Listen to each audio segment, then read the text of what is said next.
What is going on, everybody? It's episode 152 of Pop Culture Crisis. My name is Brett. I'm here with my co-host. Please introduce yourself. Hi, Crisis Actors. It's Mary. How you doing today?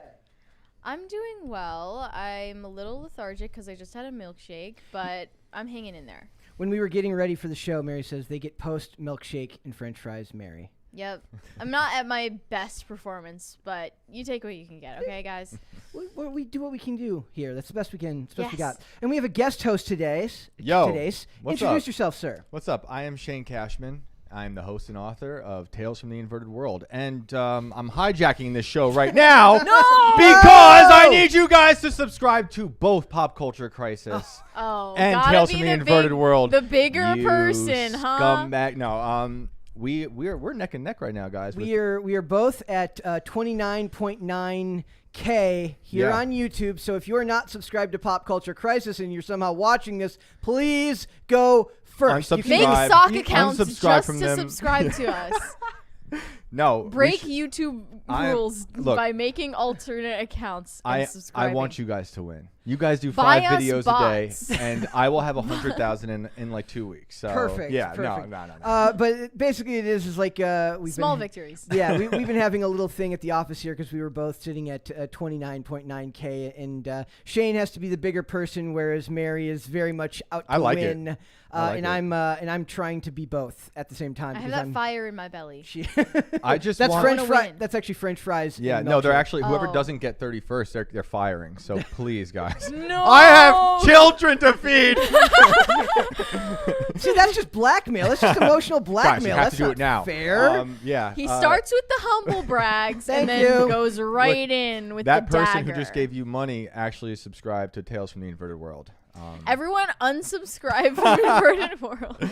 No, it's a win for all of us because we're creating, like I said last time, the counterculture, and this is part of it. So I'm stoked that there's 60,000 people between us, That's or funny. maybe there's some overlap, but there's whatever it is, even if we have the same 30,000 people, that's amazing to me. We are that very have lucky. that. Yeah. We are very lucky.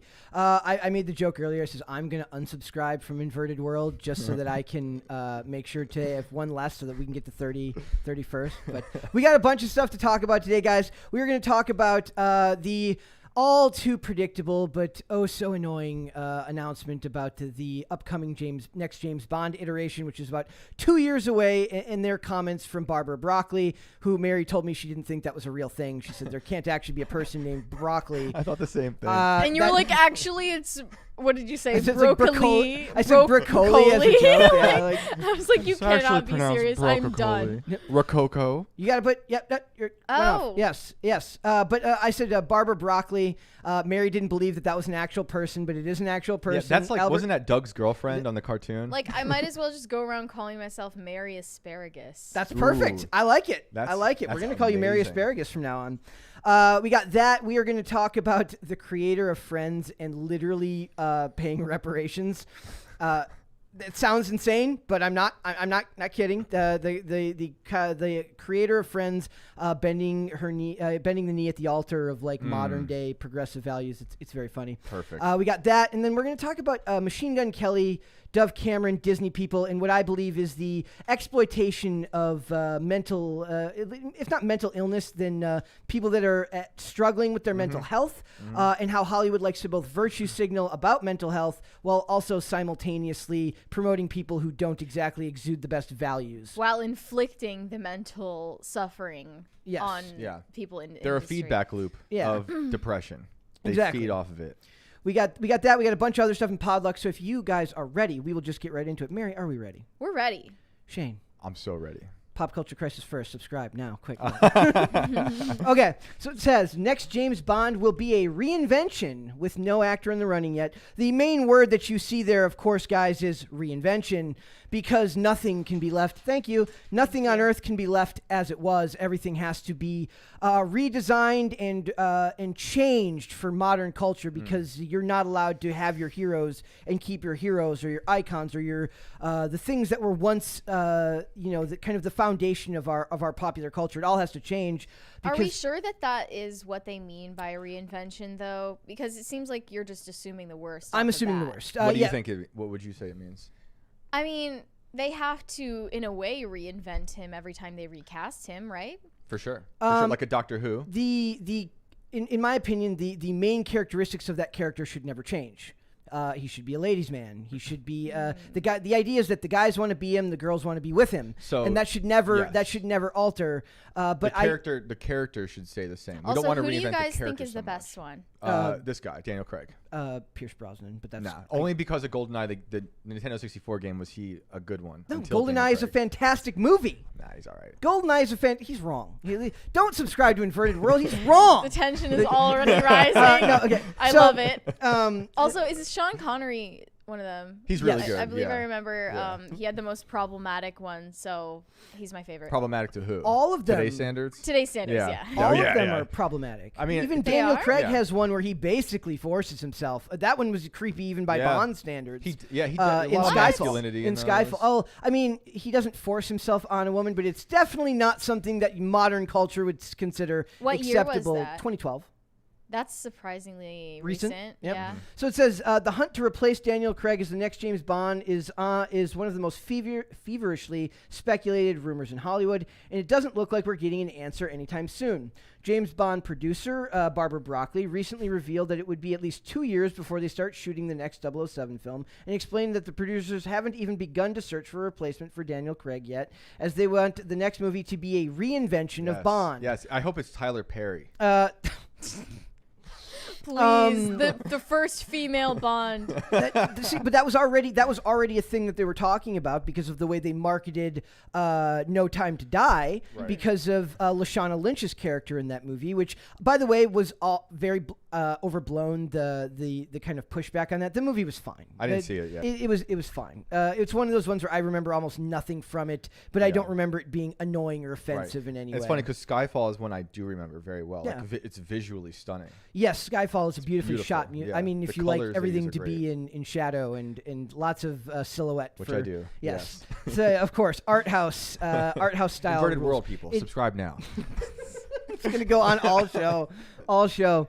It says nobody is in the running. Barbara admitted to Deadline as a star-studded event for the London-based by the BFI, which is like the British Film Institute. We're working out where to go with him. We're talking that through. There isn't a script, and we can't come up with one until we decide how we're going to approach the next film, because it's a reinvention of Bond. Now, when they made No Time to Die, what they did is around this time, people started whining.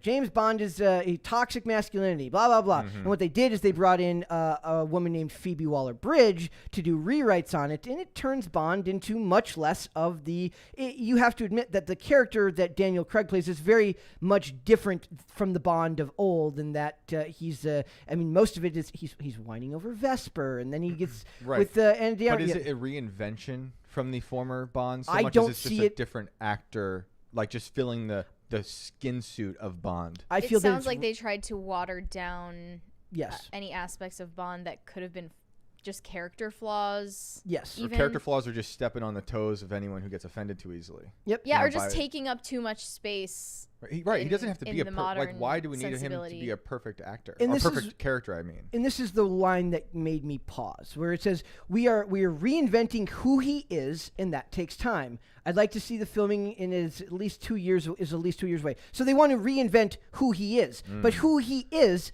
shouldn't be up for complete reinvention, because he's a canon character. The static nature of his character is the reason that you are able to recast him. Same with like Sherlock Holmes, for example. Exactly. Right. If you recast him with a new face and he's a completely different person, he ceases to be James Bond and he becomes a generic spy character number 3. Right. And then it reminded me of this old article. This is back from right around the time we started this podcast, where Ben Whishaw, who plays Q in the new Bond movie, says that he wants a gay actor to replace Daniel Craig as new James Bond, because of course we need Bond boys. He doesn't even necessarily say that James Bond has to be a gay character, because that actually wouldn't make any sense. But what is the point of Like just because? Just because. Just it's Pride, because? It's Pride Month. Well, this is from. No, months this ago. article's old. Yeah. And I can think off the top of my head that he mentions one in here, which is Luke Evans, who I actually think could play James Bond. I don't know who that is. He was in the Fast and Furious movies. He plays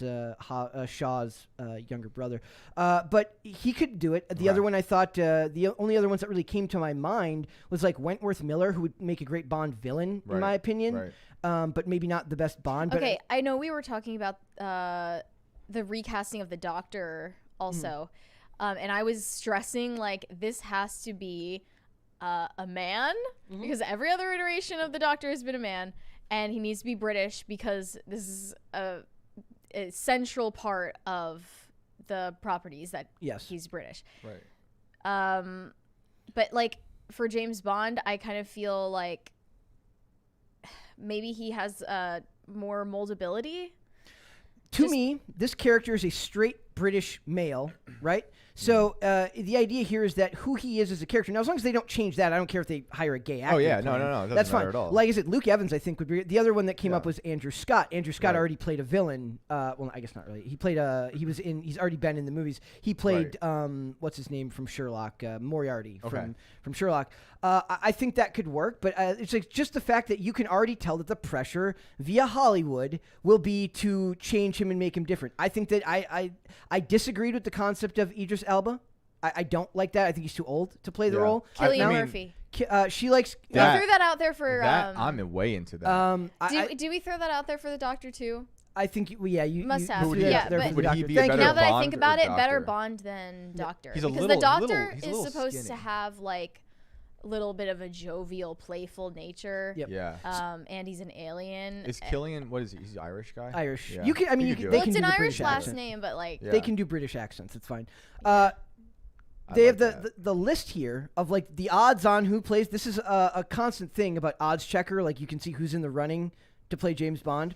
And right now at the top is, and I can never pronounce his name. It's not Reggie. It's the Gene Page, the guy from Bridgerton. He's got the highest odds right now, and that went up as soon as. Who cares about Bridgerton in People- real life? Have you ever met someone who's into Bridgerton? in Never real life? even heard of that. Never heard of it? Never. It's basically just trash. Like it's like Euphoria, but you put them in Regency gowns. Exactly. So he's at Now the I'm top. sold. And, I haven't and watched Euphoria either. His name re-entered the top of the conversation. Henry Cavill had taken over the lead for who was going to play. Henry Cavill should be Bond and Superman He should at the same time. at the same time in the same movie. Is he capable of that? Yes. Yes, he is. But Gene Page's odds went up when they made the announcement that they were going to reinvent the character. But I don't think Idris Elba would be horrible. I would rather see Michael Fassbender than He would be great. Yep. Tom Hardy is one of my favorite actors ever. Yep. He might be a little too like Scruffy. crazy-eyed. Yeah. You know. Well, so, and Cillian Murphy isn't. Cillian Murphy. He's dead-eyed. But, Cillian Murphy has a He's dead stoic. charm, stoicism maybe, but he's got like this dead look to him too. But like he Yeah. doesn't seem as completely manic as Tom Hardy can be. Yeah. You know, like And he if you doesn't look at have like to play the Bronson. same character No, that he plays in no, Peaky but Blinders. his eyes are his eyes. And The other they're one terrifying. that I was thinking of was okay, so we've got Idris Elba. I for one movie maybe, Yeah. but he's in his mid 50s or in his 50s, so I think that's a little old to start playing For the Idris? character. Yeah. I mean, he's still damn handsome though. But I'm Like, saying, but if you the could pull idea it is to off. lock him into 4 movies, Oh, he's yeah, going yeah, to be yeah, older yeah. by the time. We're also thinking like 3 years about into the future. True. So he'll You're be. signing a contract Yeah. for at least like a few movies. Yeah. And then so How come James Corden isn't on this list? that's What? a good question. Please no. Please. We're Cats- sending him back. Wait, Cats the musical, but James Bond edition. Boom. So I want to die. Then okay, then just make Jason Statham if we have to come up with a random person. Like Yeah. no. Well, no, James Corden isn't so random. He's British. And then it's just so there was this other. Right If you're on. British, you're Yeah, in the yeah. running. You're in the running. So it says fans don't want to wait 2 years for Henry Cavill to be cast as Bond. I really don't think they cast Henry Cavill as Bond as much as I think they should. No, they won't. They will not, and that's I don't what I think mean they by. should. I think because- it should be a no name. Sorry. What? I think it should be a no name. Daniel Craig was Like a no nobody. name when he Like was like cast. you know, Yeah. like someone from we don't know of. I would like to know who people in the chat think would be a good Bond, because the ones that came to my mind, I liked Damian Lewis but he's getting a little old now too, and he's kind of Little redhead. Yeah, much. but I don't think we he have looks- redhead As we know, Bond. there are no young actors. he looks more like Daniel Craig to me than. Well, can- you should be cast not because you look like a previous. No, I'm saying I'm trying to think off the top of my head of One. who fits the general facial Daniel structure. Radcliffe. That would be an interesting. He one. could do Ugh. anything. Look, he Ugh. could do anything. You No, don't like no, him? no. You're not a Harry Potter fan, or just I'm not a Daniel not. Radcliffe fan? That's all right. So I still say It's just perfect, go but it's with okay. go with Henry Cavill, even though I know that they won't do it. But I would like to see them do it, If- and I don't know which way they're going to go. If they're going to reinvent Bond, and I think I agree with Marion. There's a little more moldability to the Bond character because like every one of these guys have been there. They all have their own ways of playing him. Some are more understated, some are like way more action packed. But if we believe that reinventing Bond means them like kowtowing to the sensitivities, the sensibilities of today, who would be a good person for that role? Maybe James Corden. But who else? Like who do you see? No. No, I just had to say that. Who do you see them actually like going after in this world of how they want to reinvent Bond? I think they want the guy from Bridgerton. I do think they want him. No, I need to see what this guy looks like. I don't understand He's the on hype screen about there. some of these shows. I've never met someone who's like, I love Euphoria or like, I love Well, Bridgerton. I don't know if it matters so much if the show's any good. But if they're good, then it Well, that's cool. They should shine through and Yeah. Yeah, actually like make the stand show. out as an actor. I Yeah. feel, and I haven't watched Bridgerton. I wouldn't subject myself to that, but I mean, there are just no worthy young actors these days. Is Ezra Miller British? No, thank goodness. One of the That would super be one chats. hell of a casting. I'll just go to one of the super chats. Says unavailable ID name says Tom Holland for Geeky Bond. Hey, I mean, I think Tom Holland's I a can see little that. short. He's too. I don't know. Peter Piper picked a pepper. yeah. I think he's if we're gonna be funny, get I don't Rupert know what Grint I'm to do saying. it then. Hey, he deserves it. Where's he been? Rupert Grint. Yeah. He has an ice cream truck. Is that what he does? No, What? he acts. Oh, Okay. No, But he 'cause I bought, like- imagine him in like Why some did I type believe of. you? No, he did. He that lives was like in a that was like a glove. big. That was like a slice of life story. It's like when he got his money from Harry Potter, he bought like an ice cream truck. Oh. That's funny. Like I was Good like, I for don't want to him. know what he was doing with the ice cream truck, but so he did that. The rest of them there, I'm not 100% sure. And Richard Madden, who was the dude from 50 Shades of Grey, and the other dude from in fact, let me look it up here. The one from the show with Yeah, that guy was good. That movie stunk, but he was good. but he's the guy who played the serial killer in I forget what it was called with Gillian Anderson. Hugh Grant. No, we're about to get the relaunch of romantic comedies as we were looking at earlier. Oh, we need it. Jamie Dornan. Oh yeah. Oh yeah. I don't know. He could maybe do it. He's like I think he was in the running for it at one point. But at this point, if you're good looking and British, they're always going to be like, you're gonna play James Bond. When are you gonna play James Bond? Do they ask him that every single What's time? Alexander Skarsgård? Is he? He's like Swedish Bill or something. Skarsgård's No, brother. Yeah, I like that guy though. The one who was in True Blood. Yeah, Like that guy's a charming and scary kind of man. that could. I mean, that's Wait, possible. Northman? Northman. Or was Yeah, that he his was in brother? Northman, Yeah. and he's Eric Northman in True Blood. Yeah. All right, super Oh. chats. Weird, confusing. weirdly, I know. Caper2X said, I never thought that a stuffed bear could be so frightening. Kudos to Mary's Ursine for, I love that word, for today's castle vlog. Wake up, Princess of Darkness. That is you. IFID said, Bond is going to be played by Mary. You heard it here first, folks. Nice. Wow, I didn't get that casting announcement, but you'll have to let me know when the shooting dates are, so I know if Mr. Fluffykins is going to fill in for you. Yes. Unavailable ID name. Oh, wait, he already. Yeah, I read You- that one. you read that one He out. said That, Idris Elba is acceptable, but otherwise no. There was an interesting comment on the Henry Cavill one. They said Henry Cavill as James Bond and Idris Elba as M. Yeah, That'd be I'm into interesting. that. I'm into that. I'd consider Robert Pattinson No, as Bond. Yeah. Why do you hate Robert Pattinson? I don't. I just no. He wants him to stay as Batman. I don't want him to do that either. I'd Really? rather him. I mean, Batman and James Bond have a similar. Christian Bale. Christian Yeah. Bale could play Batman. I He guess. might Or be could too play. old, though, Could play. but he could do it. Yeah. I would rather Robert Pattinson did the esoteric. Like he. I don't know if you saw The Lighthouse. Of course. But I would rather see him do I loved more big budget. I'd like to see him work more with Christopher Nolan, like he did in Tenet, Yeah. and do more kind of esoteric. Yeah. That rides the edge of both big budget and Yeah. esoteric themes and ideas. I think that's more his. That's more his bag. Yeah. No, for sure. As I far agree. as iconic spy movies, how do you guys feel Jason Bourne compares to? I love the Bourne I movies. really like the Bourne movies. Completely Just different vibe. Not as like. Better or worse? I mean, It's hard to compare. One's a Yes, dynasty. There's their spy movies, but yeah, one's a dynasty and one's like. A trilogy that had a fourth one that nobody really Yeah. cared about. Yeah. But I haven't watched all the new Bourne stuff, and I don't care when I'm watching Bourne. I feel like I don't care so much about the character as much as I do for the Bond character. Yeah. okay. Oh, I don't know why that is. and that one's like, there's not going to be. I'm not going to want to see a Jason Bourne with someone other than Matt Damon. Yeah. Like I'm just not. Like, Yeah. I mean, though oddly enough, that will probably happen. Yeah, I was Like- thinking like it's inevitable eventually because we're that not will. getting anything new. Like The- throw away even your hope of new Or properties. what I think they would probably do with that first is they would probably there'll end up being an Amazon Prime prequel series of Jason Bourne, No. starring somebody not Matt Damon. Don't That's speak it much into cheaper existence. to hire. Yeah, I'm literally speaking it Ben into Affleck. existence. Oh, Yeah. hey, they're working on They're working on like For real? a Nike biopic right now. Really? What? Yep. Yeah. They go way back. They, Oh yeah. Matt Like Damon that and- movie Matt about and Ben are making the biopic. Yes. the Oh, founding cool. of McDonald's. Yes. The founder. Bad App said James Bond needs to be British and hairy like Daniel Radcliffe. So someone's on your side. Tom Holland for Geeky Bond. Unavailable ID name said Daniel Radcliffe. I think he means Corals? could do it. Watch Now You See Me Too and It's Guns Akimbo is the name of the movie. Akimbo. Yep.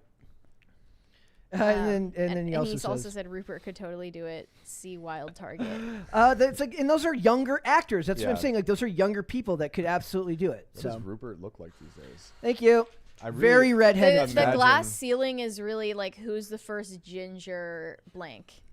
Well, no. If you guys were, I mean, you wouldn't remember because you probably were like 2 years old when this happened. But like, not really. When they cast Daniel Craig, the purists came out and they're like, you can't cast a blonde James Bond. What? Right. That doesn't They're work. always complaining. They're man. always Yeah. complaining, and of course, now he did a fantastic job. I love Casino Royale. I like Oh, yeah, Skyfall. it's so good. I like Skyfall a lot. There was also a great video on YouTube at one point where they turned the entire Skyfall scene at the end of the movie into like a Home Alone scene with like music because it's basically Home Alone.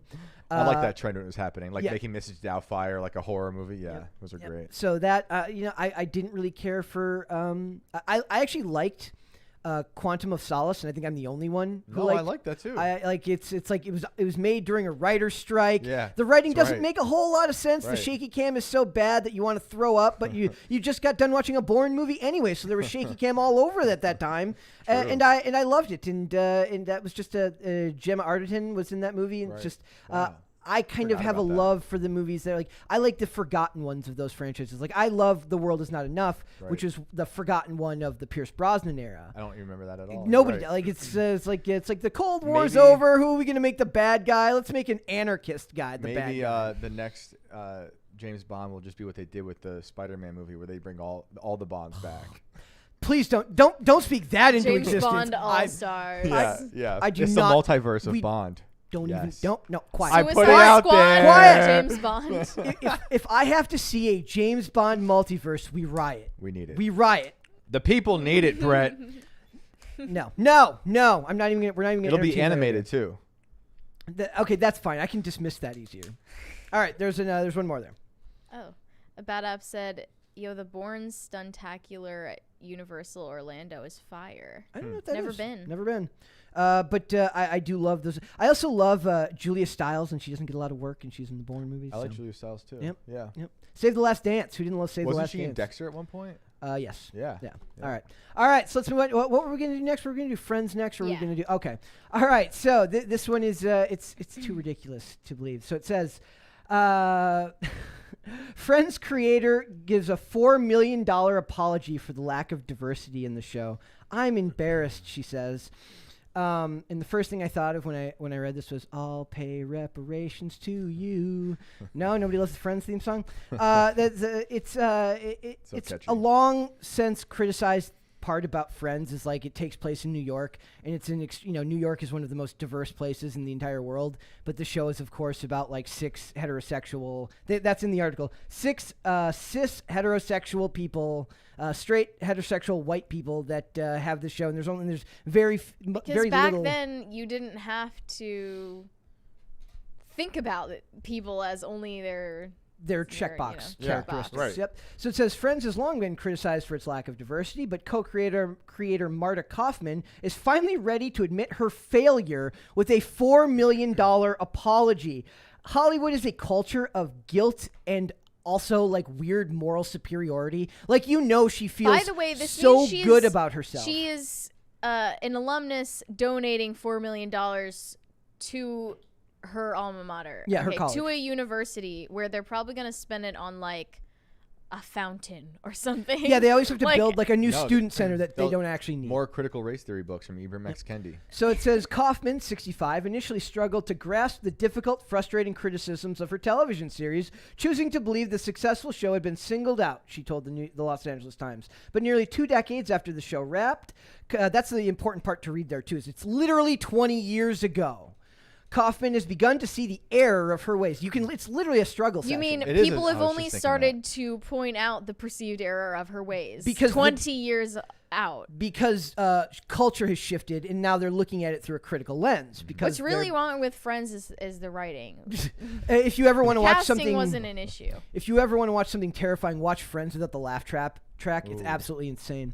So it says, I've learned a lot in the last 20 years, Kaufman said in a Zoom interview. Admitting and accepting guilt is not easy. It's painful looking at yourself in the mirror. I'm embarrassed that I didn't know better 25 years ago, the television writer said. Her $4 million will mean nothing to this cult that she's giving into. Nope, they will ask for more. Why? And like, if her offense is that she did not take diversity into account when casting. She's also not the casting director. Right, exactly.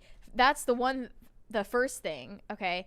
But like, secondly, why is it that her debt is now owed to academia? Yeah. Why is her debt owed to the world of academia? Because it created the culture and the virus that made her have to apologize. They're the cult. They're part of the cult. They're the cultists. Remember yesterday we were talking about R. Kelly and what racketeering was, and one of the cornerstones of a racketeering for like organized crime is like you create a problem and then come and offer to fix it. So it's like it's a bunch. Just imagine a bunch of like collegiate nerds and tenured professors who look like they've never had a day of fun or smiled a day in their life, other when they're making other people's life miserable. And they walk into her life is basically a perceived like local business, and they come in with baseball bats that say diversity and say, sure, it would be a shame if somebody came in here and ruined your store and then break something off the counter. That's what this is. And and they're like, but if you pay us, we can make sure that nobody ever criticizes you again. Yeah, like, I mean, maybe this would make the teensiest bit of sense if she chose like a charity that vaguely was related to the topic at hand. Or the industry. Right. Yeah. But she's really, giving it she to was just like getting letters from her alma mater being like, we need money. And then she decided to like put a spin on it that she's, a freedom fighter or something. It's perfect that this comes right after the Bond thing, because it's all about trying to destroy the things in the past. The Whether things you you think loved. they're good or bad, like with their flaws, which there's plenty in Friends. Like I realized I watched lots of Friends, and then I have a friend, we were talking about Friends for like a year, and I told him I never watched it. A year into our friendship, I'm like, oh, you know what? I did watch Friends. And it just went in one ear and out the other. It just doesn't mean anything. But it's all about just you got to destroy it all. So it says throughout the popular show, which ran from 1994 to 2004, featured a group of 6 white heterosexual best friends living in Greenwich Village, a famously gay neighborhood in New York City, New York, a historically diverse city. You also have to remember that it's not like she just made this show and it magically appeared on a television somewhere. There's producers, there's directors, there's people at all levels of the corporate structure of Hollywood that would have said, look, our focus groups say you can't do this. I'm not. That's actually me like saying that it's not necessarily her fault. I don't believe for a second that she's like, we can't cast that's people the thing. that. Like, there's no fault to begin with. No. But this is like if someone like at a McDonald's got your order wrong and then you wrote a letter directly to the CEO. Exactly. Like, there's Give me $4 million. no logic. It's just childish demands. Yeah. Throughout the show's 10-year run, the sitcom continued to whitewash New York City and rarely featured a character of color. Friends only introduced 2 reoccurring characters of color, both of whom were brought on as short-lived love interests for Ross. Along with millions of other Americans in the 2020 murder of George Floyd, pushed Kaufman to reckon with the country's racist past and her own part in perpetuating systems of racism. You know what? We need to take out Joey and put in a hologram of George Floyd. Yeah, exactly. And then we're good, right? And then edit it. Like, the whole series will not be accessible anymore having Joey. Yeah. So it says, Totally. She says, I knew then I needed to course correct. That does not make anything you made prior to that bad. I don't understand how course correct means I already did this thing that I regret. That I made a lot of money for. Yeah, that I made my fortune on. Yes. A course correction would have happened while you were still running the show. Now here's where the language gets really funny to me. It says, in an attempt to redeem herself, Kaufman pledged $4 million to her alma mater. Also take note of the word pledged, not donated. After Amber Heard, we learned better than to believe that. Exactly. Is it Brandeis University? Brandeis. Brandeis. Okay, I don't know. I'm a dumb. I don't have a Brandeis degree. To fund an endowed chair in the school's African and African American Studies department, one of the oldest in the country. That has nothing to do with Hollywood. That has nothing to do with casting in your industry, which, by the way, there's like, we're in a time now, Hollywood, when you look at these trades, if you look at The Hollywood Reporter or Deadline or any of these websites, Hollywood is more diverse than it's ever been in history, and that's a good thing. But the problem is you're going back and trying to now apologize for something that there was nothing morally wrong with. This is, I mean, I have like I have a friend who she's done very well, has a great business. And she got attacked during the summer of the riots, and she got attacked online for not posting a black box fast enough. Compelled speech. Yeah, and like and she was totally like outside of politics, didn't know really what was going on, didn't really think much of it, and then it was only after seeing the mob come after her on Instagram, where she was like, "Whoa, there's something happening out in this world that I don't know about, and it's pretty terrifying." So it says the Marta F. Kaufman 78 Professorship in African and African American Studies will support a distinguished scholar with a concentration in the study of the peoples and cultures of Africa and the African diaspora, and an assistant to the department to recruit more expert scholars and teachers, map long-term academic and research priorities, and provide new opportunities for students to engage in interdisciplinary scholarship. The Waltham, the Massachusetts-based university announced. It took me a long time. No, it gets funnier. It took me a long time to begin to understand how I internalized systemic racism. Kaufman's told what is it again? Brandeis. Okay. I've been working really hard to become an ally, an anti-racist, and this seems to me to be the way I could participate in the conversation from a white woman's perspective. She's literally saying my way of contributing to this conversation is by giving you money. This sounds like white savior complex. It does a lot to me. So it says last year's Friends reunion aired to honor the iconic show, its beloved characters and diehard fans. The show faced renewed calls to address its glaring lack of diversity. Address what? In what? What do they? All say we are sorry once and leave it be. Don't even say sorry. I'm saying, they can't help themselves. They have to. Like, if you actually feel guilty for it, apologize once and leave it be. After that, let the people whine. Yeah. They have no problem changing everything right now anyways, and they don't apologize for that. That's fine. Don't apologize if you don't mean it. Totally agree. We saw something similar with J.K. Rowling when she started apologizing and changing things, a few years ago. Didn't help her either. Didn't help her because you'll never be fully baptized into their cult. No. They'll always just eat you alive. It'll always happen. She threw J.K. Rowling didn't even get invited back to the 20th or to the whatever anniversary that they did on HBO Max. Yep. They're like, it's the series by J.K. Rowling. And they're like, everyone's there. Rupert Grint is there. Yep. Daniel Radcliffe is there. Emma Watson's there. She's also there. There was a bunch of videos talking about how like she spoke out very heavily against J.K. Rowling, but saying nothing about Ezra Miller, who she knows. Oh, I know, I love what it. Emma Watson said was she would return to the franchise to play Hermione if J.K. Rowling had no involvement, acting as if Harry Potter is not what made Emma Watson Emma Watson. Right. Or you can't even do a Harry Potter at all without J.K. Rowling's involvement because it's her brain. Exactly. Like, It what are proves to talking you that they about? don't understand. Like that's literally like that's how much they view everything as IP and not as the beauty as a Yeah. beautiful creation of an individual. They're like, well, what do you mean?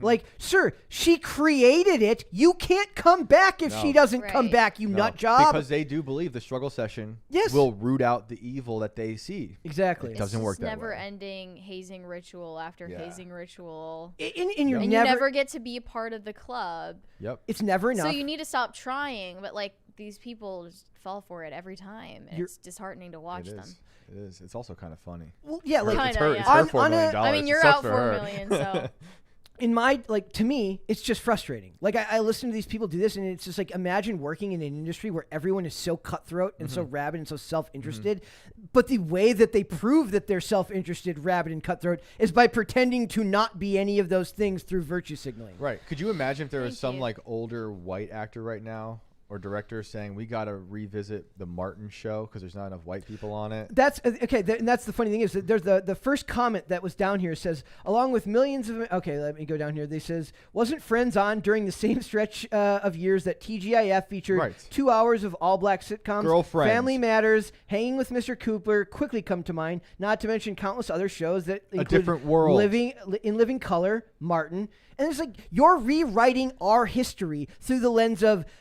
These shows existed, but that's not enough for them. They also need to go into a space where a bunch of other stuff was successful because they understand that a show like Friends is also a cultural touchstone. So you can't crap on in Living Color, Martin, Hanging with Mr. Cooper, or Family Matters, nor should you. Right. But they don't believe in that. They Right. are vicious, rabid, and want to come for everything that was a cultural touchstone in America, and it pisses me off. Yep. It should. When do you think they're going to come for like How I Met Your Mother? You Oh, know? yeah. Like, it's going to happen. All the like, just what leading up to it. you look at now is like all this stuff through the lens of whatever progressive bullshit you believe Yep. will be applied to stuff later. That's the problem with critical ideology Right. is that it's basically the definition of Monday morning quarterbacking everything through a modern lens. Right. It's And- a lot easier to make that comment the next day than it is the day before. For sure. And all the stuff they're creating today that's like, coming out of this cult that they're in, we're going to look at in 20 years, I think,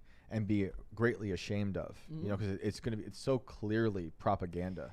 someone commented they should remake Friends, but cast all of them as black or gay, Yeah. and it'll be a hit.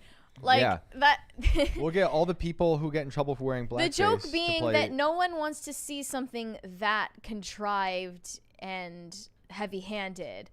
And to begin with, like, Friends was received so well by a different culture than the one we have today. a very different culture. We know than that the because one- when we go back and rewatch it, we're like, well, this kind of sucks. And Yeah, and not just white people like Friends. Like, you don't have to Yeah, be white to yeah. like it. Like, I loved Martin. But Like, these that's what I people don't. watched. Yeah, these people Right, don't realize because that. they're supremacists. Yeah. Like, they only see skin color.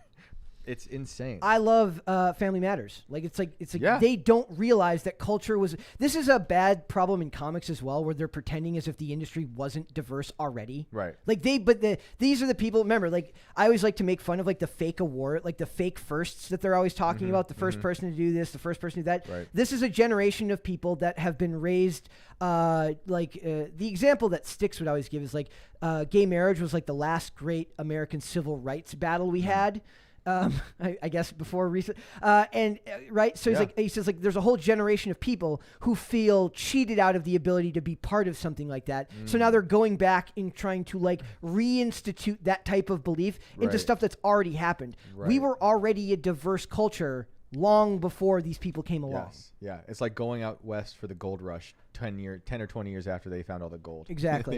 You're just looking for dirt now. So maybe I wouldn't be surprised if there was a comment like just 4 million, but you made so much money on Friends. I did also think it was strange that she zeroed in on the African American Studies department of the university when no one specifically said what race they wish had been casted. Right. She just kind of assumed that, which also is like very 90s. Like, there's black and white, and that's just it. Yeah. Like, It's a soft bigotry of low expectations with these people every time. It just bums me out because it's they're beautiful mediums, they're beautiful art forms, and when you make everything about identity politics, it ruins it. So, all right, super chats. Unavailable ID name said Ross's ex-wife was a lesbian, and it was 25 years ago. Joey was Italian. That's funny. True. Dizwiz said, I learned English while watching Friends. It's such a shame to see it suffering a struggle session in front of the Church of Woke. It really That's is a struggle awesome. session. That's a great way to learn exactly what it English. is. Waffle Sensei said, it's like you ordered a Big Mac in 2010, and then in 2020 you show up at McDonald's and yell, why didn't you give me the McRib a decade ago? It's better. Great point. That's good. Thank you. Bad App said, Friends should pay me reparations for watching the reunion. Did you guys watch the reunion? I did not. Okay. Unavailable ID name said, you guys are getting bot bombed. Yes, I'm aware. Are we? Yeah. Kind of. All right. Well, let's go ahead and let's move on, and we will talk about Hollywood and what I believe is the glorification of mental health struggles and how the industry kind of perpetrates that culture on their, the celebrities that work there. We know that through Disney. We know that through musicians like Machine Gun Kelly and this thing that we're going to talk about here, and how then they also virtue signal about these things. So it says, the first article says, Machine Gun Kelly snapped and put loaded shotgun in his mouth during call with Megan Fox. It says Machine Gun Kelly detailed a disturbing phone call he made to Megan Fox shortly after the death of his father in 2020, a call which Kelly put a shotgun in his mouth and nearly pulled the trigger. Now, what's the first thing I thought of was like when me and you first started covering all this stuff, they just feel so try-hard, their relationship, right? Totally. We were talking like they feel like they're trying to be 22 years old. Not 22. They sound 15. and look like they're trying to pretend that they're in high school even. For Machine Gun Kelly, I believe he may actually be mentally stuck there. Well, that's but I'm saying like so Hollywood is consistently talking about mental health. It goes along with it's a very good goal to have. It is a good thing to bring awareness to. Yeah. But they both tell you that you need to focus on that while fostering an industry that absolutely does not work or compute well with that type of behavior. Yeah. How many times do we have to talk about Doja Cat having her meltdown on Twitter about wanting to quit music?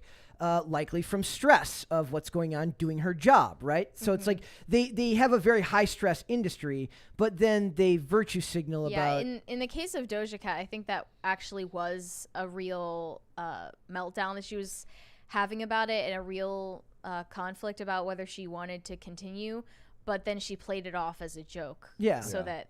I find her to be very question authentic. Yeah. I don't find Machine Gun Kelly authentic in the slightest. So and to me, this is a culture of drugs and drug abuse. Which, to be fair, Hollywood doesn't. I mean, music glorifies it a lot of times, but I don't think that his music glorifies it. His music is kind of just like bubblegum pop punk now. But if I'm being generous to the industry, I could say that like for the most part, Hollywood they don't show smoking on TV. I think that's a weird distortion of what reality actually is, and I think that's kind of stupid. But it's not like they're telling you like that that's a good thing. It's like countercultural in an uncanny way. Yes. Like, not believable. So, but I don't find that like for the most part they're going to glorify drug use, but I do think that they glorify when these people go through struggles and have these incidents without acknowledging that the industry is the reason these things happen. And at the same time, glorifying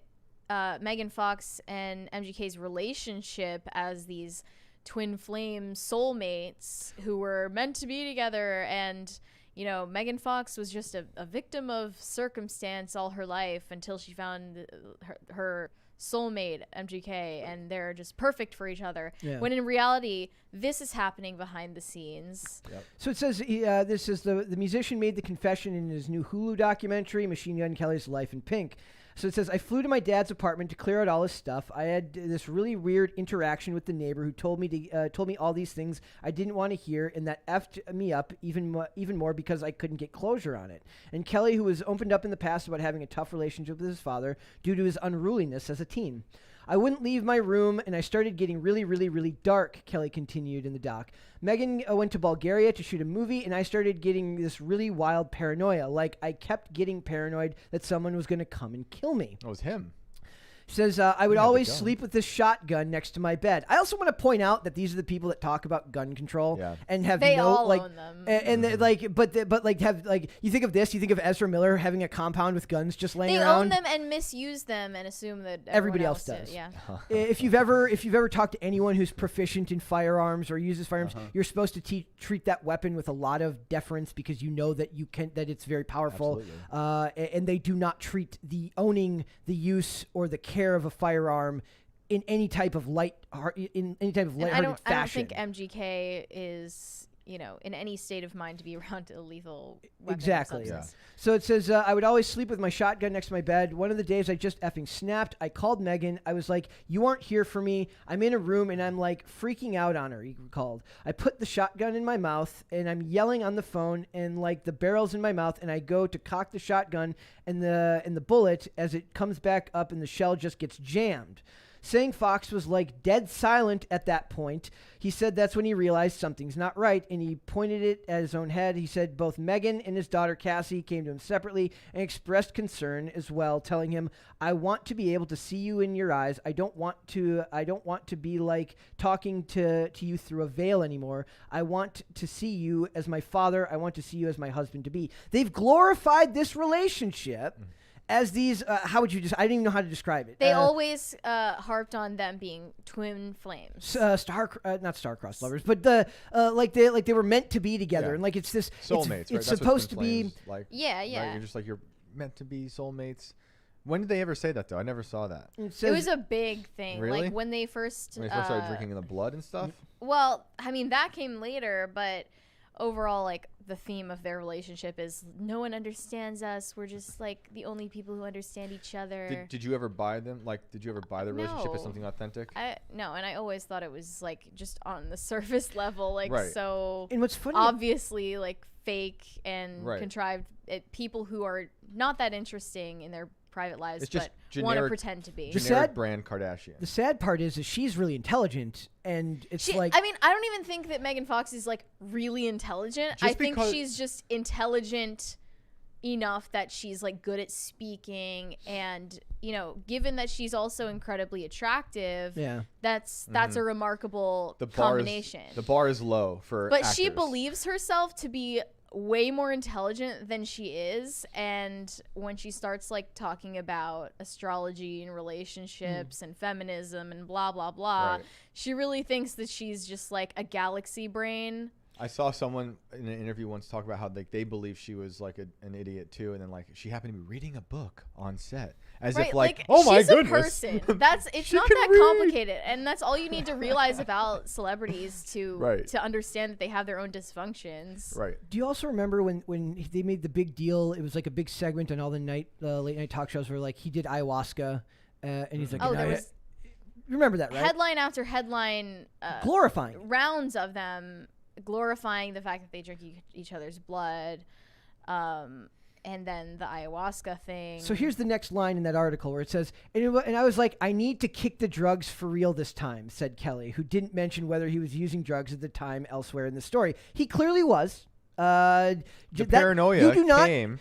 Something they were saying about the ayahuasca thing was like, it brought us closer together. Right. We trauma bonded. Right. Right, it's supposed to like cleanse your soul. Dude. As somebody who is like, given that I'm like in recovery, but I'm also very libertarian in the concept of drugs because of personal responsibility, and would rather see them distributed legally through like clean facilities where you know exactly how much you're getting, rather than a bunch of people buying a bunch of pills that have been. I'm very torn about that. Okay, but that's a whole other discussion. So, but to see that, but then to see them glorify this type of behavior when evidently from somebody who can't handle it. Yeah, he's got paranoid delusions now that are making him suicidal, and then he's placing that burden on this mother who is his girlfriend. Like, it's insane. And I can empathize and feel awful for what he's going through, losing his father. He's struggling with addiction. I don't take issue with him being that way. If he wants to get help, if he wants to get better, if he's working towards that, I take issue with the industry at large talking constantly about their mental health and then allowing this stuff to be glorified. Now, to be devil's advocate, do you think it's good to present these stories, even if they don't seem authentic to us, for people to be like, oh, wow, I should get help? It never comes off as authentic. It never does to me either. Yeah, you have to remember they selectively reveal these things. Oh, for sure. I'm jaded on that because on one hand, I could understand them, like the idea that could help somebody. Right. But to me, you don't get help from something like that from a person from a celebrity. I hope not. But in today's culture where so many people do worship these people, I don't understand it. I feel like someone would be like, oh, I need to hear that. Like they would in some stupid song, but I don't know. I think it's gross. I think they're terrible role models for their children. So then we have this other story where he smashes a champagne glass in his own face at a concert.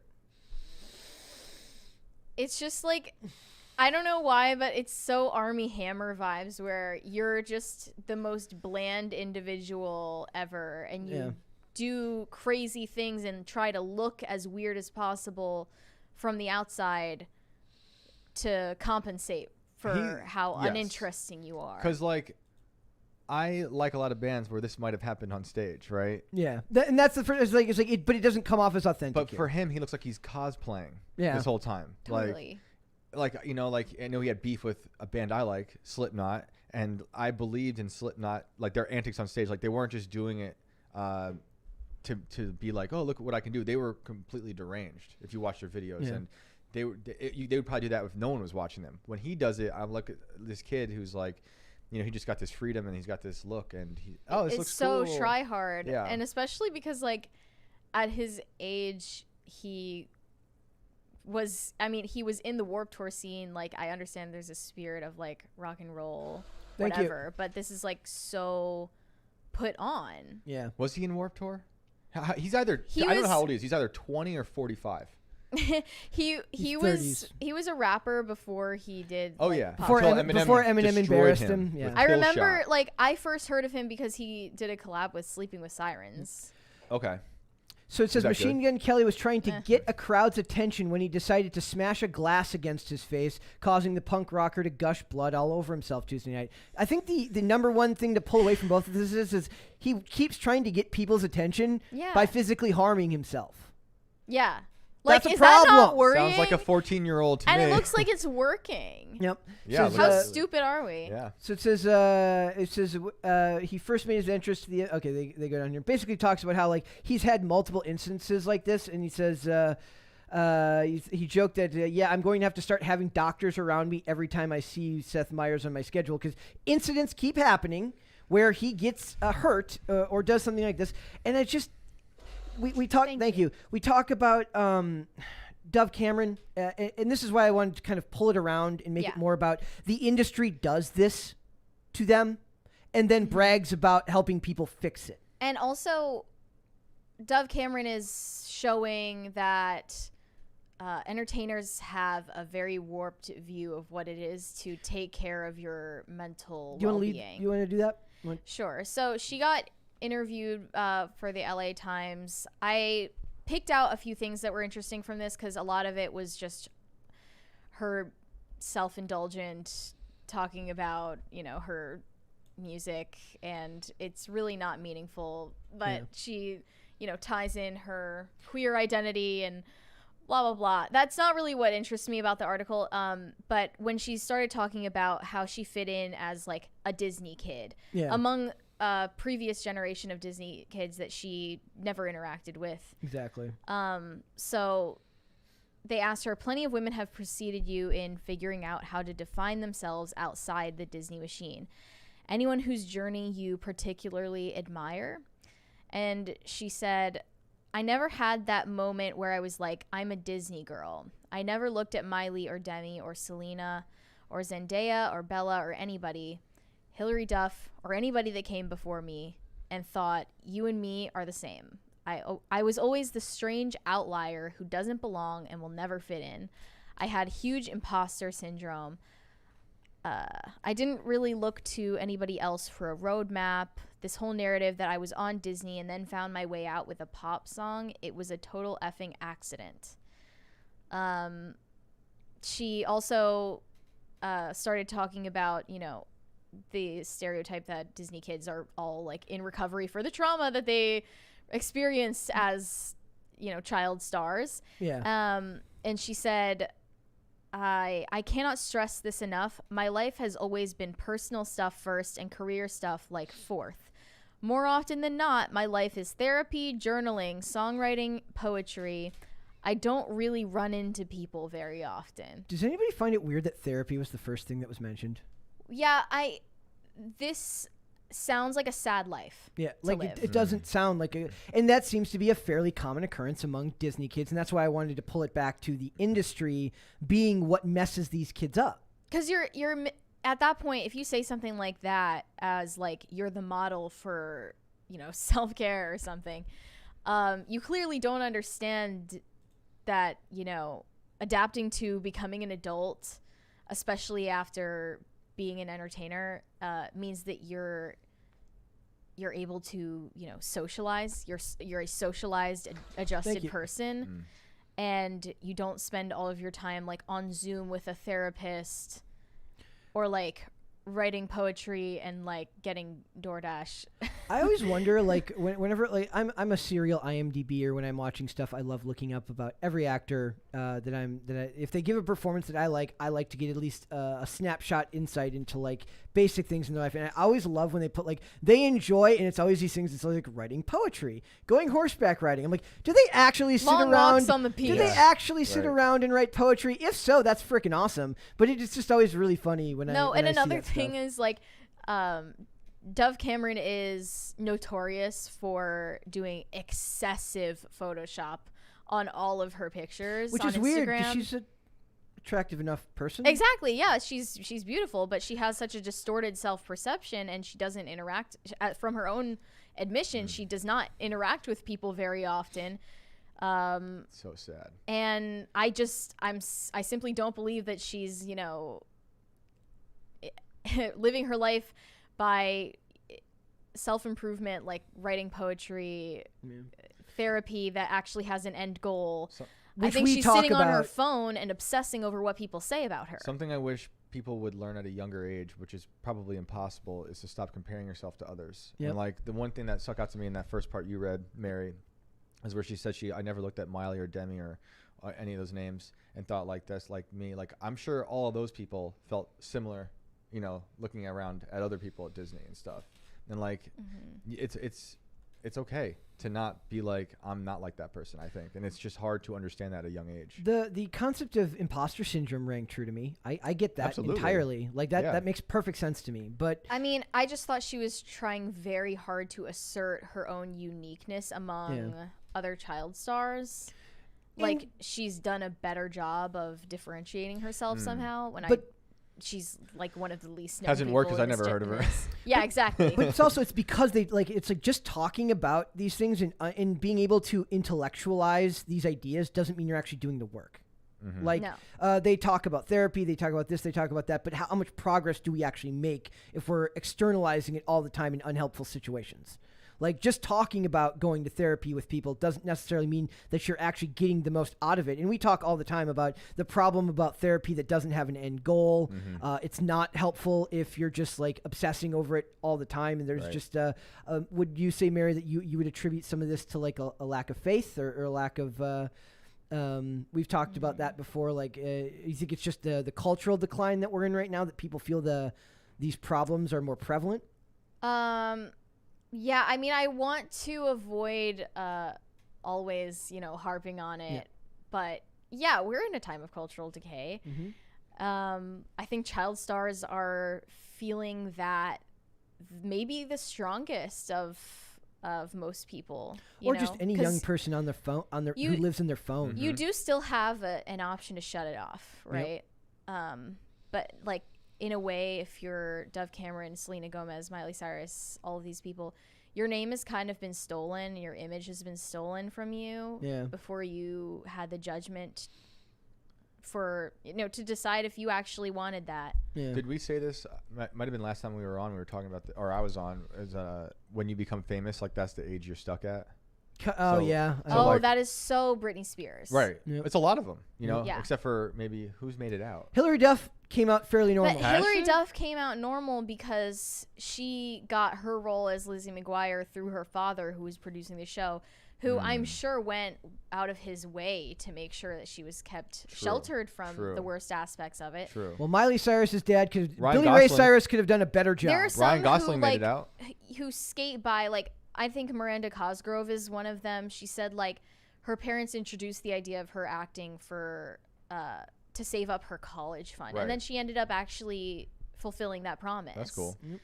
But most of them, Jeanette McCurdy, her co-star included, are victims of it. Yeah. They're not benefiting Yeah, off look of at it. Christina Aguilera. Oh, Look what she was wearing Yeah. a few weeks ago. she's kind of a mess right now. When did she start? She was same With age as Britney Spears, same class, Yep. with Ryan Gosling. Were And they Justin in Timberlake. Mickey Mouse Club? Yep, Mickey Yeah. Mouse Club. Wow. Yep. All right, there's some super chats. Yes. Thank Ooh. you. Wolf Spain said child stars need more like Dylan and Cole Sprouse. Left Hollywood for college and went down their own path. Also, thank their parents for raising them. I mean, there's like, it's interesting. Well, some of my favorite articles to read, even as somebody who's not religious, are the ones who walk away and just like, we were talking about Alexa Panavega yesterday. I mentioned her slightly, her and her husband, Carlos Panavega, they like left Hollywood, moved to Hawaii. They met in Bible study. And like, I love that story, like, because it just seems so like, they're like, they said, like, Hollywood doesn't really care about family. There's like, that was a big part of the article. She's like, look, they seem to act like family's lame, but family's important to me. And that, I don't know if that's a credit to their good parenting or just the fact that they felt calling like that. But that speaks to me in an industry full of degeneracy and struggles. I like to see people who escape it on their own terms. It's almost like you have to be a shell of a human to exist in that world. Yep, because they turn you into whatever they need you to be. Exactly. And like you turn around and you do like a Norman Rockwell painting of a family as in a scene, and then you turn back around and you're like this vapid husk. Which is weird that they can fake it, but not A little really. scary. Yeah. That's exactly like what they were trying to depict in the Black Mirror episode starring Miley Cyrus, where she played her, pop star alter ego. Not that subtle of a message, right, Ashley O? Where she was literally getting replaced by a hologram of herself. Oh shoot. We're almost there in this reality. Yeah. Yeah, It's happening. I sent guys. her an Instagram earlier of this really creepy deep fake of Tom Cruise. I've been with watching those. Paris Hilton. It's really creepy. I would have believed that had Tom Cruise looked a little bit closer to his current age in that video. Those But deepfakes it was of him are amazing. completely like it was like 99% there. Was it really Paris Hilton, or was it a Paris Hilton deepfake as well? It was Paris Hilton deepfake. Yeah. I just got a message from Dane that Pop Culture Crisis made it to 30K. You guys brought me on Yeah. to do this to me on air? This is unbelievable. Take that, No, Shane I'm happy Cashman. for you guys. You guys deserve it. No, You don't deserve try it. to be the bigger But person everybody, go now. That's amazing. You're gonna like pour marbles that's all over amazing. the floor. What so people we don't slip. realize is that once you release on the 1st, that it's going to build very, But very quickly. that's amazing, but I'm out of here. I quit. He's- I fucking no. Imagine if I R.A. the Rugged Man. To be fair, like you have a different pace of content. Oh, so. I like how everyone's nice now that you hit 30K. Now that we won, you people. we can have a very measured response. Let's talk to shit. He'll be fine. Yeah. We're burning this place down. we're gonna come up here tomorrow. There's gonna be like an inverted world skull like tacked to the wall. I'm gonna drop like pig's blood on you now. No. That would be kind of a vibe. Congrats, guys. There's some Bad more app. super chats. You deserve it. Bad app And said. thanks to Dane for letting us know Thank like you, while we're Dane. on air. What the heck? Yeah, thank you. I don't know if that was meant to be shared, but it felt like it was meant to be shared. Oh, He yeah, of really course. wanted us to have the live He reaction. was hoping for a fight. I think he was hoping for me and Shane. Thanks, Dane. No, but fight. we're That's good so nice of you. people. We're friends here. They were berating me before we started filming. Don't you believe a word she says? And Brett, he sounds like he's nice. You should hear him before this. Mm-hmm. I'm over this. It's you fairly guys. true, actually. It actually is true. Yeah, he's really mean, guys. Oh my goodness. Not It's all me. an act. Wait It's all an until act. he unleashes it. Someday. All I'll right. do it behind there's the some scenes. There's some more. Bad App said MGK is a wannabe scene bean Kurt Cobain. Nobody Yes. wants Oof. that. Nobody wants Word. that. Well, apparently there is some audience for it. It's not me, but it's true. Ugh. Yeah. Hate to say it. Sage Catharsis said, For $5.10. oh, that's a strange amount. Yep. Whoa, this is a lot. Please talk about I don't know. comic. Wait. Comic books Beast, Hank McCoy's transracial trials, Fixing Blackness, No Mutantness, X Factor, Friends. I don't know. It's not one that I'm familiar with. Is this a bot? I I mean, thanks for the This $5. is just vomiting words. it Seems like it. Do bots have money now? that would be cool. Are you a bot? I mean, give us the bot money. No, I don't I'm care. not. I like that sound. That's actually absolutely sounds like a real thing. But What does it I sound? don't. Like, I it's- didn't catch any of that. So. I mean, given how crazy comics are and how bad they are nowadays, it could absolutely be a real thing.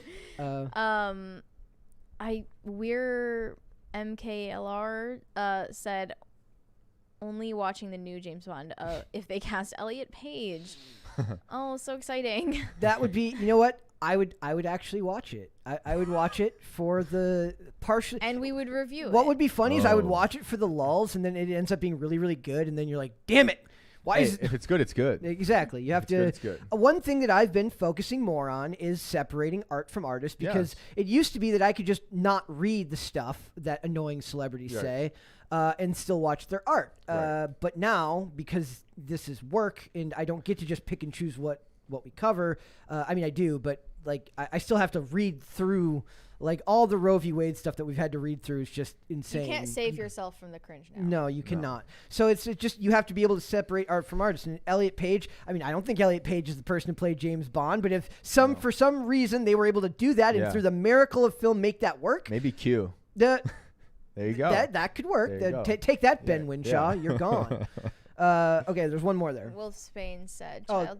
That was oh. the one you read, Oop. right? Yeah, Okay. we got it. Also, So- someone said Lindsay Lohan, cough, cough. By the way, Oh, it good will be. point. Here's a fun fact about Lindsay Lohan. She and me have the same birthday, which is Really? July 2nd. Whoa. Yeah. This is a Guys. birthday present that Brett Yes. needed. So Wow. we are going to move on, and we're going So to do soon. Podluck. Yes, it is coming up. Brett turns Uh, 30,000. 30,000 years old. Yeah. Yes. No, and Larry David, same day. Really? Larry David. What? Yep. Yep. Oh, yeah. Huh. All right, so we are Wow. going to talk Podluck, and we are going to talk. We are going to follow up to the R. Kelly story yesterday, and we're just going to touch on this briefly. R. Kelly was sentenced to 30 years in prison for doing bad things to people.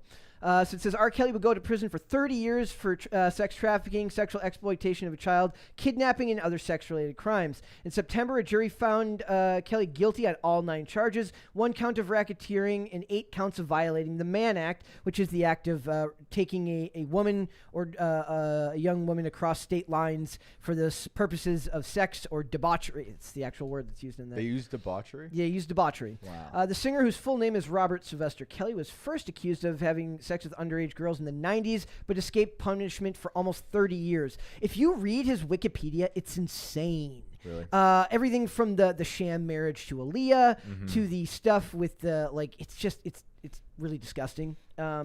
And it's one of the things we talked about yesterday was like, why is this so normal and nobody seemed to care about this, whereas everybody seemed to care about Amber Heard and Johnny Depp? That was what we focused on yesterday. Right. But I wanted to do a follow-up and say that they were saying that his lawyers pushed for 10 years. They wanted the mandated minimum of 10 years, and the state wanted life in prison, and 30 years is what he got. So it says those crimes were calculated and carefully planned and regularly executed for almost 25 years. Judge Donnelly added, "You taught them that love is enslavement and violence." Federal prosecutors asked for a sentence of more than 25 years for Kelly, who faced life behind bars. The singer's lawyers were seeking the minimum. Were you aware of do you even remember that this was going on? Yeah. What did you think of it? When the news broke yesterday, Yeah. the same thing everybody else was saying was like he got more than Ghislaine, Yeah. and that was upsetting. Ghislaine. Uh, you have to it's say Ghislaine. Yeah. But he should be in jail for a long time. Yep. It's disgusting. I mean, he's made some good music. Why do you think that Johnny Depp versus Amber Heard got so much more media attention? Probably because Johnny Depp's a bigger star. Oh, I would say. R. Kelly? I I don't would- know. I don't know about Absolute- that. I mean, Look, I wouldn't have the I'm- authority to say because I Yes. wasn't alive when R. Kelly was like has really made some huge hits. He's amazing. He's got great songs like the "Keys to My Jeep" song, great. "I Believe I Can Fly," great. He's got some huge hits.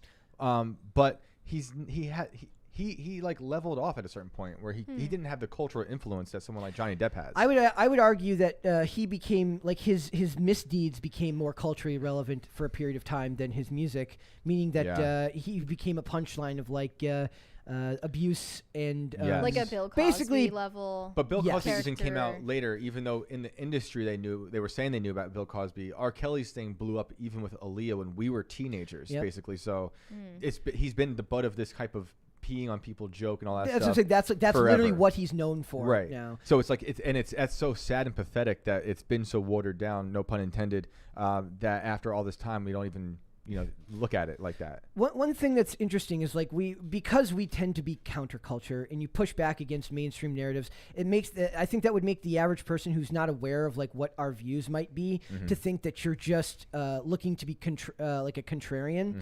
But if you want to talk about the good side of what came from a movement like Me Too, R. Kelly, Harvey Weinstein, Bill Cosby, even though he wriggled out from under, there were positives to that before it all went bad. But if you notice, it all seems to come back to entertainment and these industries who want to tell you how to live your life and tell you that family should be this way, family shouldn't be this way, and all of this stuff stems from this world. Because these types of folks seem to always be projecting Exactly. whatever's their affliction, they project onto you. And I don't know if the industry creates that or the industry is a magnet for that, but that seems to be the case all the time.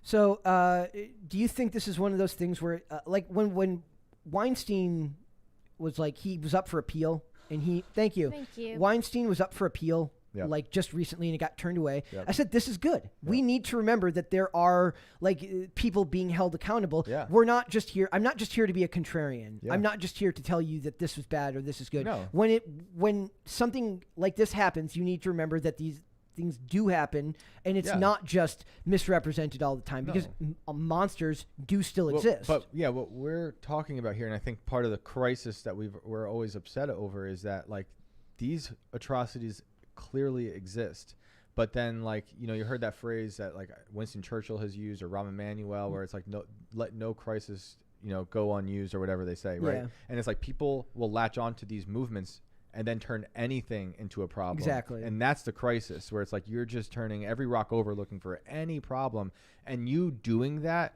then waters down the real problems. Like we should be focusing on R. Kelly more, having a bigger discussion about this, and it's disgusting. But it's just we'll forget about this tomorrow as a society. That's a problem. And to be fair, I guess we've actually got Amber Heard at the end of Podluck today, but like that will eventually fade and become less relevant, I suppose. But as it happens, like we still need to be aware that when good does come of it, you have to be willing to point that out as well. We've got a super chat saying from Nathan Koss saying Johnny Depp and Amber Heard got more media because people were able to take sides. It's why anything gets popular. People like competition and always want their side to win. Kind of reminds me of pop culture crisis and inverted. Yeah, that's a good point. Again, I'm leaving. No, that's a good point. No, that's true, because like it with R. Kelly or with Ghislaine Maxwell, like whose side are you taking? Not just the not them crowd. Yeah. And also, since Depp and Heard both kind of acted awful, but for the most part, and as I've said, I think that they were proxies for grievances that people had between men and women. And and yes, I do believe that Depp was mistreated by the media initially. But I'm saying that when the stakes are a lot, what happened to them is not sex trafficking the people can kind of be more fun about, as awful as it sounds, be more fun about picking sides. There was a proxy between men and women, and there was a proxy between us and them with the media. In the media, because people are fed up with the media's twisting of stories. I am so sick of the media. If they even report it. So let's move on. Let's talk about Alec Baldwin we were going to talk about this initially, but I was just like, do I really care that a guy who killed somebody on set is going to interview a creepy pedophile? It adds up. Alec Baldwin slammed for interviewing Woody Allen amid Rust backlash. Can you imagine two people you would want less to talk to in like a room? Like I mean, I guess there are two peas in a pod, huh? Like, it's like, hey, Hitler and Harvey Weinstein are having an interview. Let's listen in. I mean, I wouldn't mind hearing what they have to say. I'm curious. These people are alive and they're crazy, and I want to learn from their mistakes. It is funny because the interview was just filled with like technical difficulties and issues. What, does a gun go off? No, no gun went off as far as I know. It says he's under fire for interviewing alleged abuser Woody Allen while still on the hook for the accidental shooting of his late Rust colleague Helena Hutchins. Like Baldwin's career isn't already hanging on by a thread. What a dumb way to completely destroy it, one person tweeted Tuesday ahead of the Baldwin 64, Allen 86 going live on Instagram. Remember when Alec Baldwin literally killed a crew member on set last year, faced zero repercussions, and is now promoting a special interview he's doing with ... Woody Allen? That's literally all you need to know about the TV and film industry, and I agree. It is funny to hear, like, in the interview, Woody Allen's like, yeah, I think I'm going to hang it up soon, even though he's like 8,000 years old. It always feels like they're rubbing it in our faces. Yep. Like they're literally saying like we're better than you, and like yeah, maybe I'll stop soon. Maybe I can do whatever I want. Alec Baldwin, who shot and killed his employee 8 months ago, is live on Instagram now with Woody Allen, who married his daughter. Journalist Emily Miller noted. Alec Baldwin announced in an interview with Woody Allen topics to include the murdering of innocent people and child. Yes, that word. That right there, I highlighted it. Just some light material. Yes, a fourth Twitter user satirically quote. I mean, it just seems like I can almost respect the fact that he just clearly is so narcissistic he doesn't give a crap what this looks like in an awful and disgusting way. Like you have to one of the things that I always find hilarious about Hollywood is you have to literally be kind of like like you mentioned earlier, like an empty shell. Yeah. Like you have to be willing to be so amoral and willing to just do anything that you'll do this and go out in public after killing a woman on set or say in an interview that you don't think it was your fault. Right. When the normal human response, even if it wasn't your fault, is to feel a little bit guilty. I don't think it was it your fault? The question was, do you feel bad? Yeah. Or like, do you feel guilty? And he said no. Was crazy. And then like juxtapose that with what we were talking about yesterday, Chris Pratt profusely apologizing for accusations that he is a bigot that were never founded on anything factual. Mm-hmm. And you can see that you just get punished for having normal human emotions. Yep. Even though I don't respect Chris Pratt's response, I understand why he did. I was more measured. Lydia and Mary kind of took him to task. I didn't see his comments. We flensed him? Is that the word? I think that was the word Lydia used, flensed. Nice. Yep. It says, Alan's adopted daughter, Dylan Farrow, accused him in 1992 of sexually assaulting her in the family's attic when she was 7 years old. The family director has called the claims, which resurfaced in 2021, resurfaced. There's that word again. Yeah. Great word. There is no such thing as resurfacing on Twitter. Resurfacing just means somebody who hates you just decides to be like, hey, remember when that person might have done this? That's they act like it's some kind of... It magically resurfaced. It makes it sound like they really believe Twitter is the collective unconscious, and it's rising to the surface of our... It has a mind of its own. And as you two believe, Twitter's just bots. Well, thank you. I wasn't going to bring it up this time because I'm on a real bad binge of thinking everything's fake right now. Yeah. All these stories we just read. But you're right. But thank you. Shane, you use Twitter, even though it's full of bots, for the exceptions that are human. Because I want to make sure the bots like me. You want the bots to like you? Why? Because that's how I find acceptance in the world. I want the bots to hate me. It's two core different personalities right there. All right. And it's just me and her on Twitter. Yes. Yeah. It's just us. All of Twitter. That would be interesting if it was just you guys and a bunch of bots. Russian bots, as Chris Pratt pointed out yesterday. Russian bots. Why are they always Russian? Why does Hollywood hate Russia so much? I mean, I get why they hate Russia now, but why did they always hate Russia before? So we're going to finish off with Womp Womp Womp. Amber Heard to sell expensive gift from Elon Musk to pay Johnny Depp after trial. What would that gift be, you say? Amber Heard will have to sell a gift she once received from Elon Musk to pay Johnny Depp after she lost their defamation trial. Heard used to be in a relationship with the founder of Tesla and SpaceX. This means she has received many gifts from him. According to Marca, is it Marsa or Marca? I can never remember. One of the gifts was a Tesla Model X car. This electric car can go however many long in a single charge and has 1,200 horsepower. And then just down here says, there have been some controversy as to whether she bought the car herself or if it was a gift from Musk. The car is fully equipped and is worth around $130,000. Well, that ain't going to put much of a dent in like the 10.3, well, it's like 8 point something million she owes him now. Yeah. So she's going to have to sell. Unless they waive it. Yes. Which is likely. Still a possibility. Yeah. Yeah. If Depp doesn't want to come off like he's looking for just blood. Yeah, because he got his wish. He just started filming a new movie, or he's just on his way to film his first movie since the trial, like right now. So that's where things are going.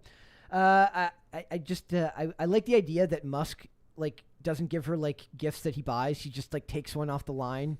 It's all on the company card. Yeah, he's literally just wrote it off as a tax write-off. Like car. he's like he gave her a car right off the line.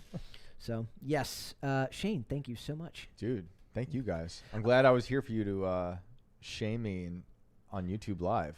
No, I feel like I was set up. Mary I think she set this whole thing up. No, I think the bots are actually following you guys now. Did I pay for bots to get us over 30K? Actually, after I said The same I ones felt kind of bad. The same ones that Amber Heard used. Brett, don't feel bad. Don't feel bad. I felt bad. Oh my God. No, I'm proud of you guys. I felt bad after I said You're it. both pretending to be the bigger person, and I'm just like an evil genius over here. No, She's I hiding felt a like knife behind her back. I'm wondering if like when we're done, I'm gonna get yelled at. Like if Dane's like, I didn't mean for you to say that. I don't think he meant for me. No way. I'm super happy for you. No, guys. that's why he texted you. So let everyone know where they can find you, because you guys are about to have a big day tomorrow. We are going to release our first episode finally, episode 1 of Ghosts of the Civil War, and that'll be on YouTube, Tales from the Inverted World, and we're on Spotify and Apple and I don't know, Pandora. Yeah. Do we use that? We use also like Amazon Music, Yeah. Apple Podcasts. And I'll just be at some street corner screaming it at the street, reading from my script. And then we'll have an episode every week, and then the book will be out sometime next month. Okay, that was what I was going to ask. So yeah. one episode per week, and then the book comes out at the end of... No, unlike last time, the book's going to come out like halfway through this. Oh, so that's awesome. If people want to finish it quicker, you'll be able to read it on Kindle and or have a paperback. So I'm pretty stoked on that. Dude, Looking at the cover art earlier that Jessica Boone has done for us. She's a genius. I'm pretty stoked on that. And yeah.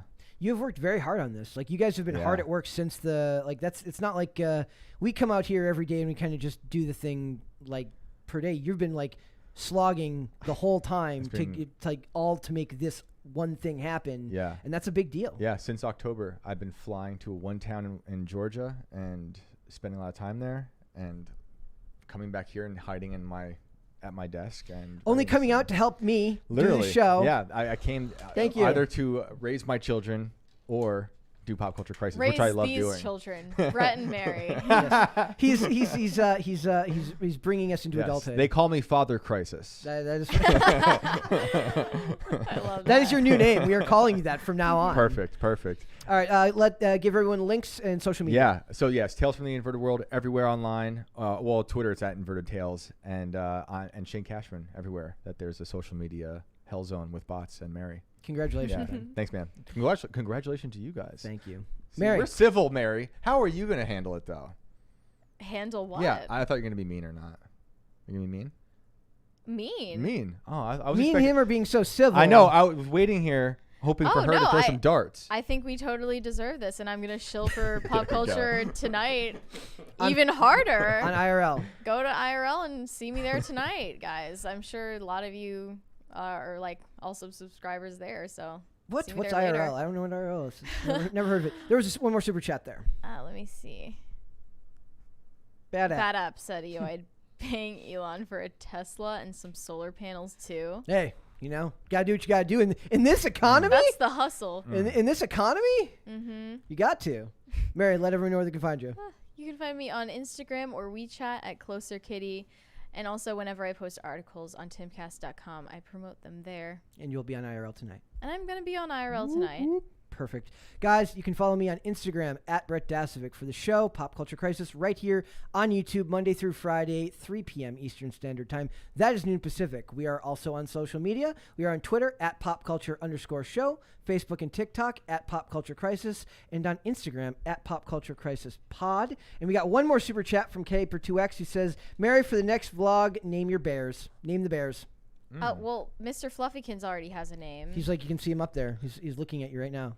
I Down can from the name top all of of the TV. the rest of them. There you go. I really liked watching Brett speak to the bears. Alone. Oh, yeah, I think he did a fantastic job, even though it was kind of reluctant participation in the vlog. I thought it was great. Well, you know what? You do what you gotta do, okay? Yeah, like if I have to host a fake podcast with like my own version of like an imaginary tea party, then I think people would tune into it. I really do. Bonus segment on the website one day. All right, guys, I think I listed all the social medias, and we will be back with another episode on, what is today, Thursday? Tomorrow. We'll see you then, guys. Yes. Bye. Peace. Bye.